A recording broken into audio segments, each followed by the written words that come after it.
हाँ भाई, नमस्कार है साਰਿਆਂ राम राम भाई साहब ने। भाई ऐसे तो शुरू ना हो पाए। जोरदार तालियों की गड़गड़ाहट और ये तालियां सीधी थैंक यू। हरियाणा से आनी चाहिए एकदम। तो आप जानते हैं हरियाणा का छोरा हमारे सामने है। साल भर पहले सबके दिमाग की घंटियां बजा दी। लोग ये आपस में चर्चा करने लगे कि भैया ये छोरा है किस साइड, चाहता क्या है। आज हमारे साथ है, राइजिंग भारत समिट में हिस्सा बन रहे हैं। बहुत बहुत स्वागत है आपका। बहुत बहुत धन्यवाद रूपिका जी। हम भी आपके फायरी शोज और क्वेश्चनिंग को देख के काफी एंटरटेन रहते हैं। इन्फॉर्म्ड भी रहते हैं। सॉरी, इन्फॉर्म्ड भी रहते हैं। ये साल कैसा रहा आपका? ये साल बहुत बढ़िया रहा। अभी तो बस अप्रैल ही आया, लगता है बहुत लंबा हो गया ऑलरेडी। मेरी कल पिक्चर रिलीज हो रही है जाट, जिसको मैं पिछले अगस्त से शूट कर रहा हूं। और पहली बार मैंने किसी पिक्चर की शूटिंग से सीधा प्रमोशन में उसी पिक्चर के लिए किया है। तो बहुत लास्ट मिनट तक शूट करते रहे, तो काफ़ी थकान भी है, एक्साइटमेंट भी है, और लोगों के साथ अपना काम शेयर करने की इच्छा भी है। वो एक ट्रेलर देखा आपका गजब का, मतलब उसमें एक डायलॉग है आपका, वो तो आप ही बोल पाएंगे कि नाम बहुत पसंद है। तो एक बार बोल के बताइए। मुझे मेरा नाम बहुत पसंद है, रणदीप हुड्डा। रणदीप हुड्डा अब से कुछ टाइम पहले तक उन एक्टर्स में शुमार थे जिनको जाकर पत्रकारों से बात करना पसंद नहीं था। एक ऐसा एक्टर जो चाहता था कि पर्दे पर मुझे देख लो, समझ लो मेरे किरदार को, दैट्स अबाउट इट। ये बदलाव कैसे आया? रणदीप अब जाने से सोचते नहीं है, यहां जाना है चलो चलेंगे, ये पूछना है चलो पूछो। ये दिल कैसे खुला, किसने खोला? देखिए, हम उन एक्टरों को देख के बड़े हुए थे जो कि हमें पर्दे पे ज़्यादा दिखते थे और उनके बारे में हमें नॉलेज कम होती थी। वो मद्देनज़र रखते हुए मुझे भी हमेशा लगता था कि लोग मेरे कैरेक्टर्स में ज़्यादा बिलीव करेंगे और मेरे ऑन स्क्रीन परफॉर्मेंसेस पे ज़्यादा बिलीव करेंगे जब उन्हें मेरी पर्सनल लाइफ के बारे में कम पता होगा।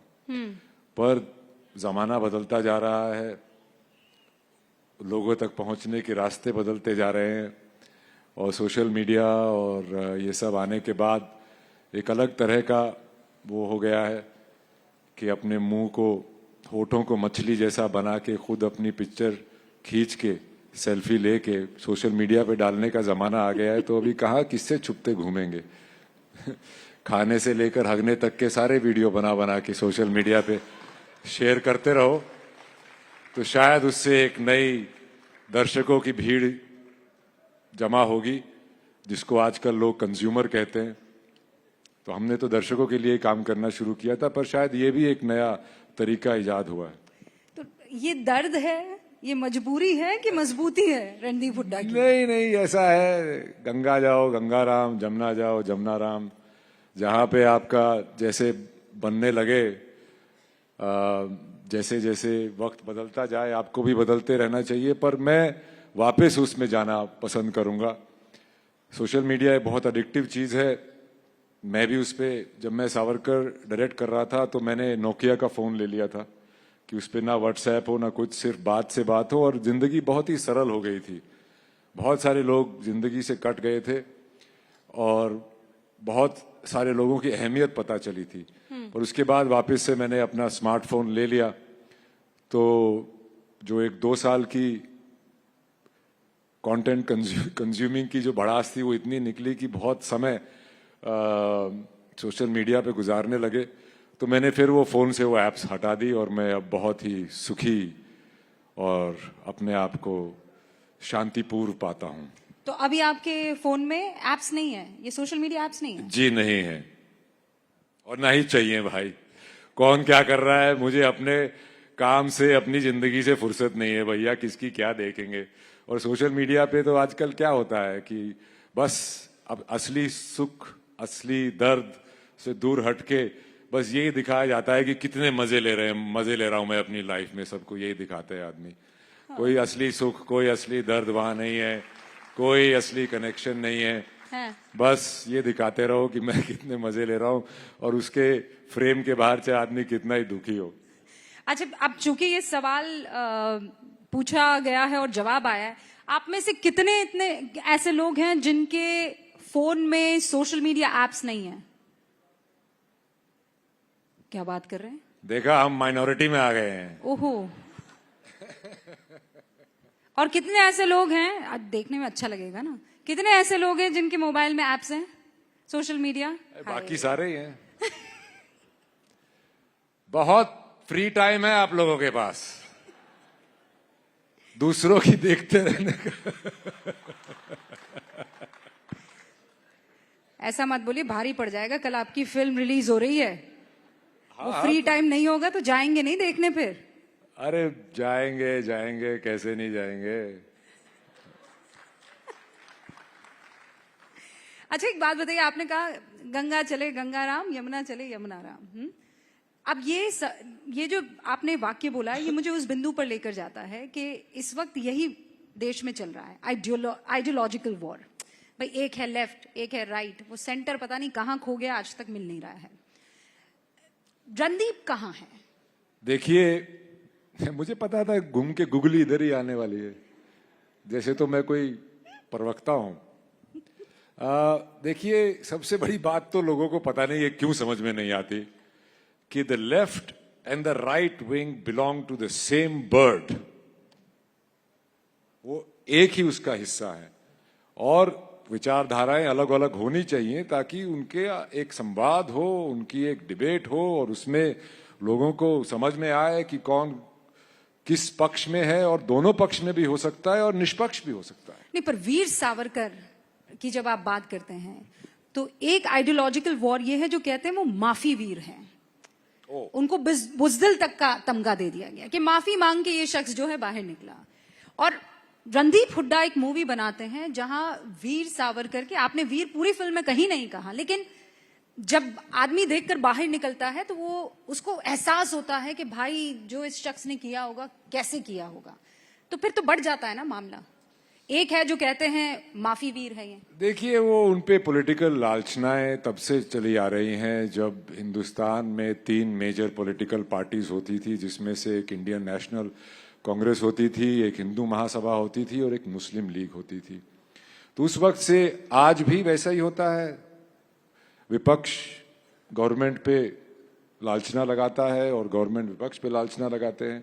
एक जोक है इसके ऊपर, सुनोगे? विपक्ष ने गवर्नमेंट की प्रशंसा की। ये तो ब्रेकिंग न्यूज है। तो इसी पॉलिटिकल लालचना में उनका नाम भी आ गया। अब मेरा एक ही सवाल है, मैं उसमें जाके बैठ के उनके नाम की बहुत दलीलें मैं दे चुका हूं, तुमने सुनना है सुनो, नहीं सुनना मत सुनो। पर मेरा एक ही सवाल है, भाई जो आदमी माफी वीर था उसको 27 साल उन्होंने बंदी बना के क्यों रखा? अंग्रेजों ने 27 साल बंदी बना के क्यों रखा उस आदमी को जो माफी वीर था? यही एक सवाल आप अपने आप से पूछिए, उसके बारे में सोचिए। और जो माफी वीर नहीं थे वो खुले क्यों घूमते रहे? उनके जेल में बटलर, बैडमिंटन कोर्ट और रोज गार्डन क्यों होता था? आगा खान पैलेस में क्यों रहते थे वो बंदी बन के? तो ये सवाल आपको अपने आप से पूछने चाहिए और रिसर्च करनी चाहिए कि भैया जो आदमी माफी वीर था, जिसने अंग्रेजों की माफी मांग ली, ये कर लिया वो कर लिया, उसको 27 साल बंद करके क्यों रखा? वो तो उनका सबसे बड़ा पैरवी करने वाला होना चाहिए था। तो आपको दुख होता है कि वो आपके ऊपर ये तमगा लगा देते हैं?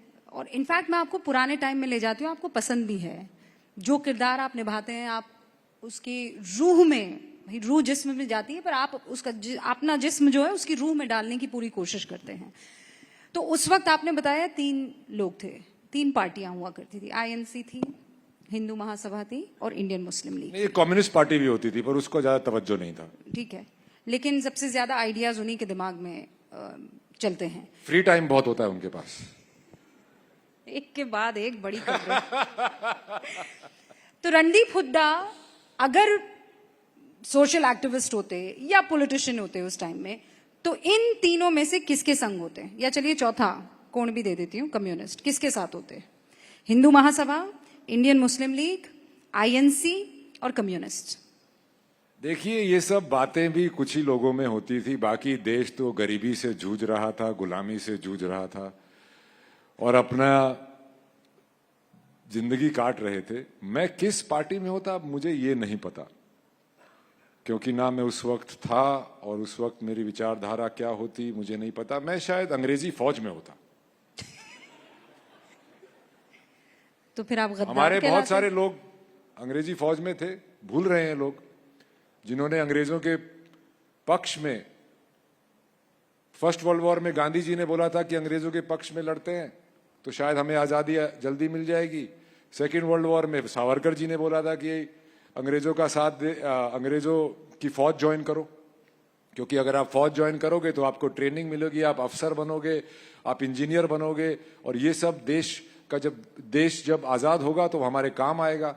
वो कहते थे कि वेपन्स की ऑर्डिनेंस फैक्ट्री जैसी आजकल हमारे पास है वो हमारे पास होनी चाहिए ताकि हम सशस्त्र बने। सशस्त्र बन के ही आप पीस एक्सपेक्ट कर सकते हैं, कमजोरी में या अहिंसा से आप पीस एक्सपेक्ट नहीं कर सकते हैं। अगर आप बॉर्डर पे जाएंगे चाइना या पाकिस्तान के, बोलोगे अहिंसा परमो धर्म, वो आपकी नहीं सुनेगा भाई। मतलब मैंने आपको 4 ऑप्शन दिए, हमेशा आपको ये करना होता है ना? क्या जीवन आपको ऑप्शन देती है और आप कहती भक मैं लेता ही नहीं हूं और दूसरी दिशा में चले जाते हैं। बेस्ट है ना, एटलीस्ट यूनिक तो है। मतलब एक बयान दिया था इन्होंने जिसमें ये कहते हैं कि फिल्म इंडस्ट्री में पूरी तरह से भेड़चाल चल रही है। अगर एक चीज हिट हो जाती है तो फिर सभी उसी तरह की फिल्में बनाने लगते हैं। अब सबको स्त्री के बाद हॉरर कॉमेडी ही बनानी है। बतौर एक्टर मुझे ये पैमाना बिल्कुल भी सही नहीं लगता है, बिल्कुल उस पर सटीक बैठता है। ऑप्शन है आपके पास, नहीं हमको तो जाना है दूसरे डायरेक्शन में। देखो भाई, हमारी जाटों की थोड़ी आदत ही ऐसी होती है, कान सीधा पकड़ना ही नहीं, और पकड़ना भी है तो दूसरे का पकड़ना है। अच्छा, आप कहते हैं कि बॉलीवुड अपनी संस्कृति से जुड़े टॉपिक्स पर फिल्में नहीं बनाती है, साउथ उससे थोड़ा ज्यादा अटैच्ड जुड़ा हुआ है।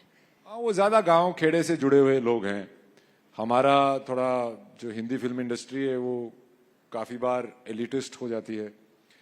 और जैसे मेरे जो डायरेक्टर है गोपीचंद मिलेनिली, जो कि जाट के डायरेक्टर हैं, अब जैसे एक जाट ने जाके एक महाराष्ट्रन सावरकर पे पिक्चर बनाई, ऐसे ही वो तेलुगु का गोपीचंद मिलेनिली जाटों पे पिक्चर बना रहा है।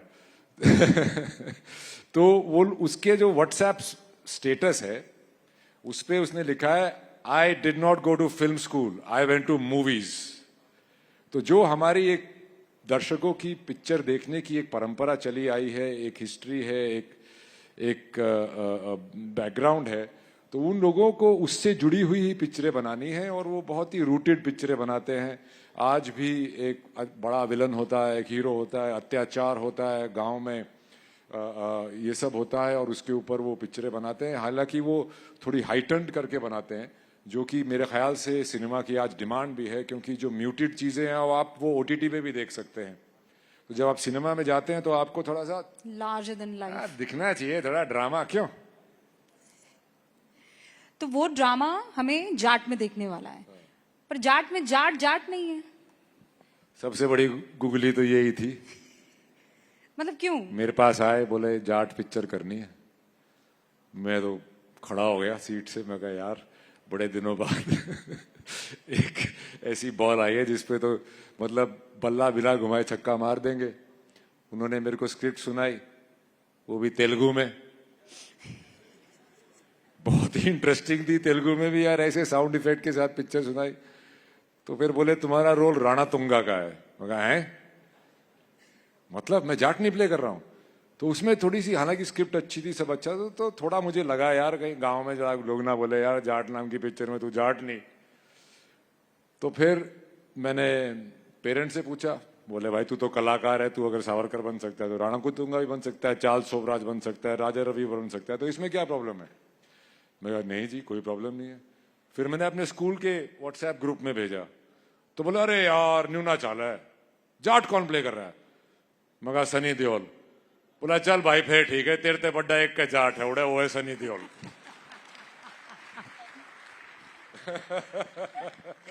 अच्छा, कैसा कैसा लगा आपको सनी पाजी के साथ एक्ट करके? अरे मतलब बहुत जाट बहुत। वर्सेस जाट जब हुआ आए था, थे यहाँ पे, हाँ। कितने सॉफ्ट स्पोकन है। वो 2.5 किलो का हाथ दिखता नहीं है ऐसे, वो सिर्फ स्क्रीन पे दिखता है। बहुत ही सरल सॉफ्ट स्पोकन इंसान है। और उन्होंने, वो कहते हैं कि गदर 1 ने मेरी दुकान बंद कर दी, गदर 2 ने फिर चला दी। उनके साथ क्या क्या हुआ होगा इन 20 सालों में, मैं इमेजिन नहीं कर सकता। मेरा तो 20-25 साल का पूरा करियर ही है। उन्होंने कैसे एक डिग्निटी से, एक पेशेंस से वो टाइम काटा है, और वो अपने आप में एक इंस्पिरेशन है, क्योंकि कलाकारों के साथ ऐसा होता रहता है।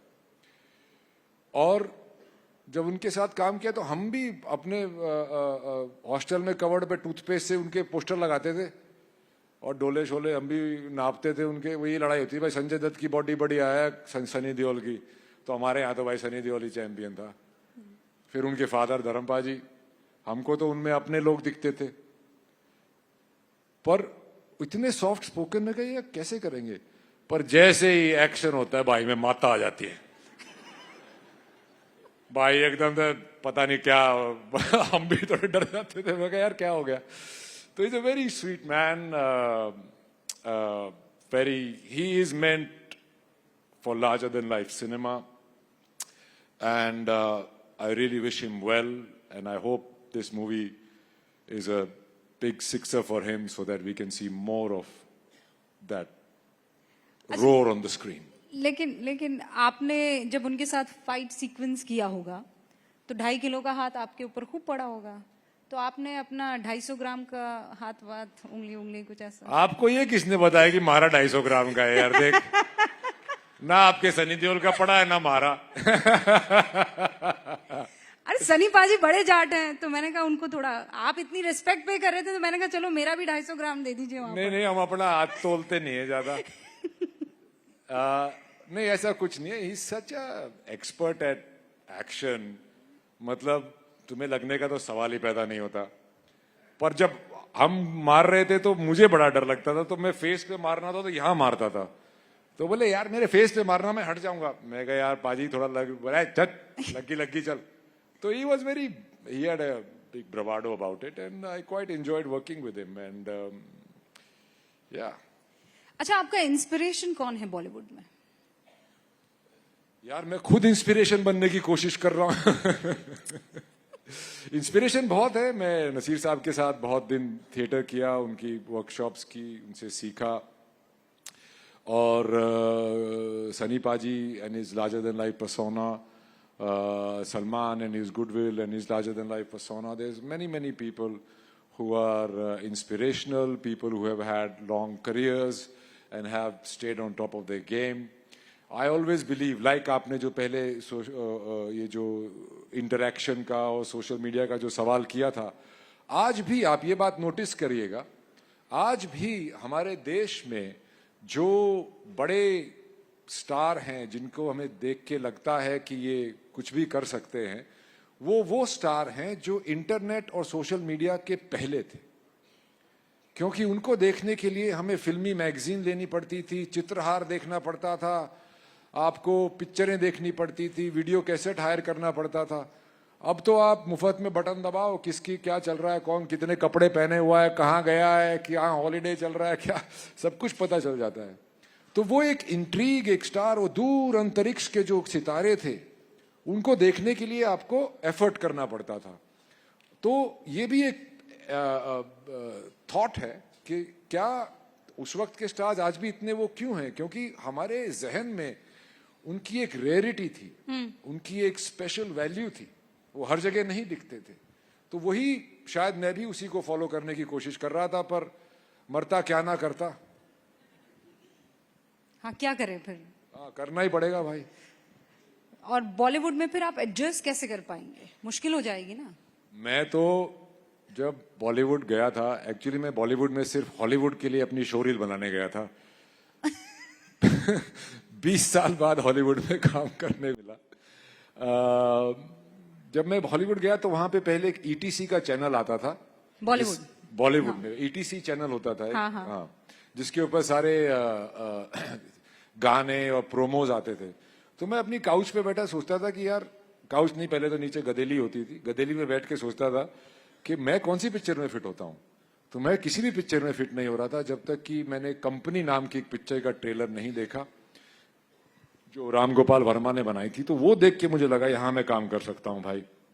फिर कुछ ऐसा इत्तेफाक हुआ कि थिएटर में मेरे को किसी ने देखा, फिर वो भी आए प्ले देखने, और फिर वो मुझे उन्होंने अपनी फैक्ट्री में एक पिक्चर में विलन का ही रोल ऑफर किया जिसका नाम था एक। वो पिक्चर कभी बनी नहीं, पर उन्हें एक ऐसा विलन चाहिए था जो कि एक अकेला एक साइड हो और पूरी इंडस्ट्री एक साइड हो। पर वो पिक्चर बनी नहीं, और मैं कुछ दिन के बाद उनके पास जाके बोला कि भैया अभी मैं क्या करूं। बोला नहीं नहीं, तुम और कोई काम मत करना, तुम्हें मैं लॉन्च करूंगा। तो ठीक है, मैं कहा घर कैसे चलेगा। तो बोले घर का कितना खर्चा होता है भाई महीने का। तो मैंने बड़ा बड़ा चढ़ा के बोला जी 35,000 रुपए।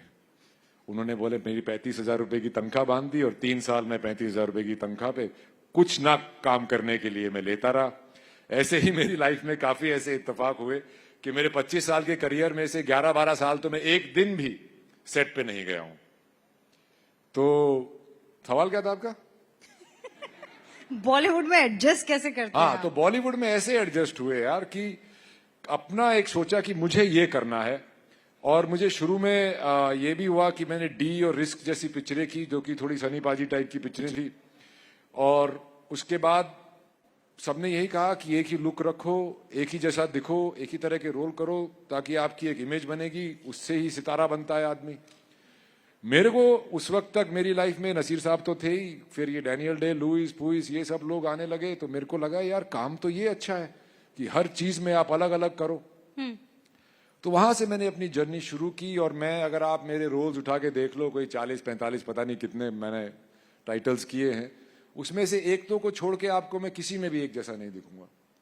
मेरी नकल भी, आप रेडियो पे नकल उतारते ना लोगों की, मेरी कोई नकल भी नहीं उतारता है, और I take it as a matter of pride. तो मैं बॉलीवुड में अपने अलग अलग रूप और वर्सेटैलिटी को लेके ही एडजस्ट होने की कोशिश कर रहा हूं। हुआ हूं, पता नहीं, आगे पता चलेगा। नहीं तो ये तो बॉलीवुड में ही नहीं, आप तो यहाँ स्टेज पर भी देख लीजिए, कभी आप डायरेक्टर होते हैं, कभी आप एक्टर होते हैं, यहाँ पर आप पॉलिटिशियन की तरह बोल रहे हैं। अरे तो अच्छे क्या हैं आप, मतलब दिल के करीब क्या है आपके? मैं अच्छा इंसान बनने की कोशिश करता हूं यार। हाय बाकी हाय, सब चीजें तो हाय हाय। बाकी सब चीजें तो आपके ऊपर लगाई जाती है। नहीं, आदमी को हर तरह की चीजें करनी चाहिए। मैं आजकल लिखता विखता भी हूं। एक कलाकार के तौर पे आपकी सिर्फ एक ही कला नहीं होती, आपका एक कलाकार का माइंड सेट होता है। No but what is your ultimate goal, क्या है? आप शाहरुख खान बनना चाहते हैं, सलमान खान बनना मैं चाहते हैं? रणदीप हुड्डा बनना चाहता हूं यार, क्या बात कर रहे हो।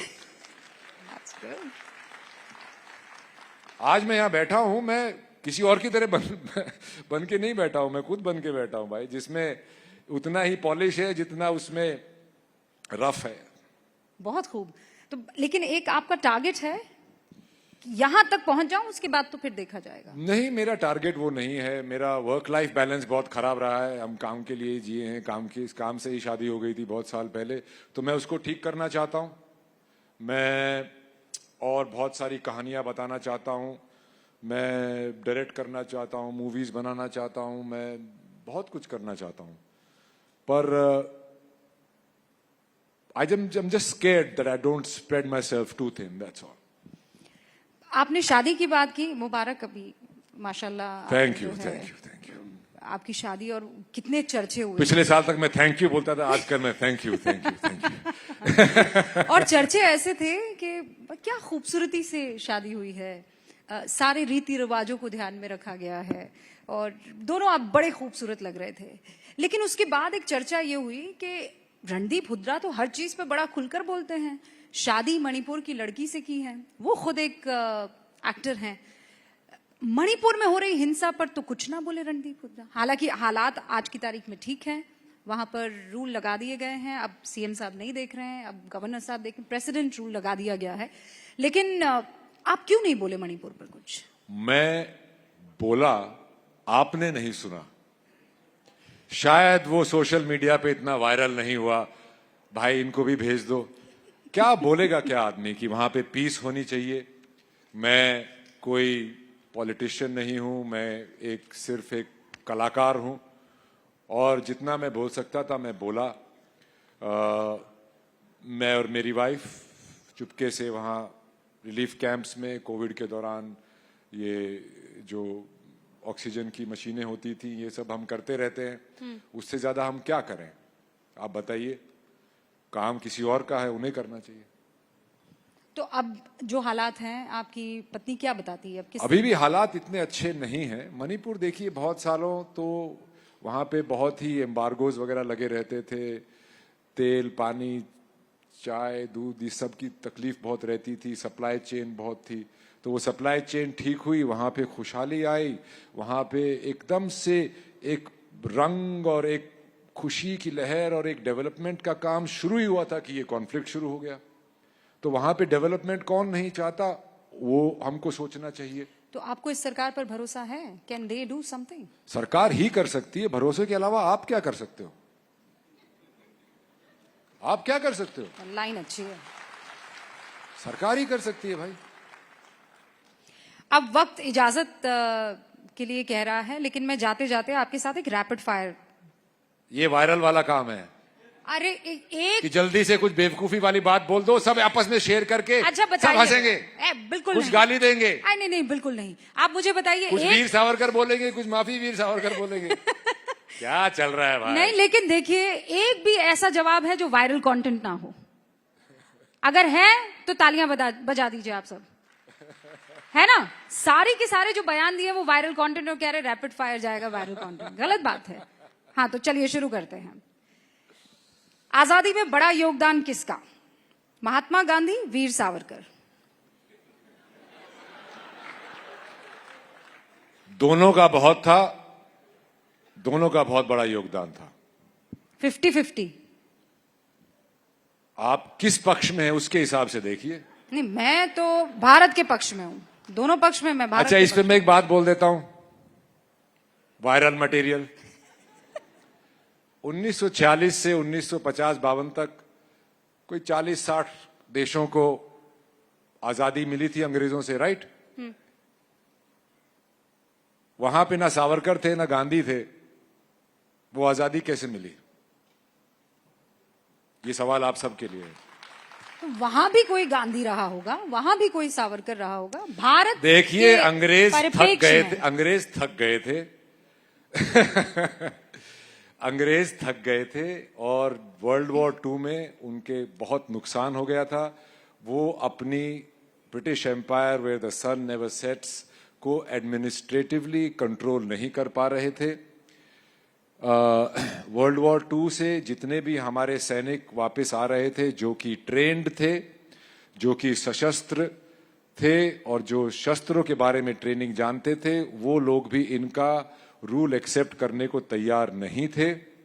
जब इन्हें लगा कि बगावत हिंसक हो सकती है, जो कि बहुत पहले हो सकती थी, ये लोग यहां से चले गए।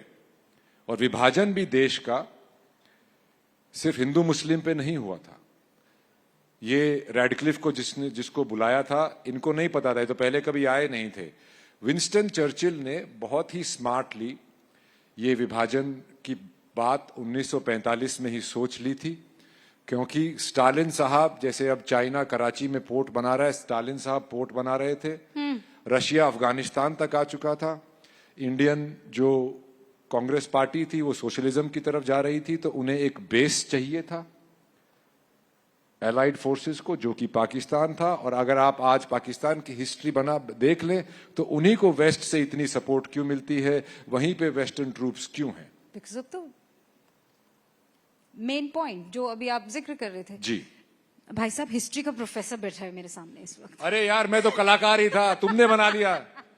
पूछ पूछ के सवाल मुझे भी याद करके आने पड़ते। राउंड था, आपने पूरा एक बढ़िया सा लेक्चर दे दिया। अच्छा, आपकी पसंद क्या है, साउथ की फिल्में कि बॉलीवुड फिल्में? वाह। पसंदीदा जगह कौन सी है, रोहतक कि मुंबई? गांधी, सावरकर, रोहतक, मुंबई, मतलब क्या बात आप कर रहे हैं? हंस रहे हैं तो कह रहे हैं कि ये क्या बात हुई? भैया दोनों है।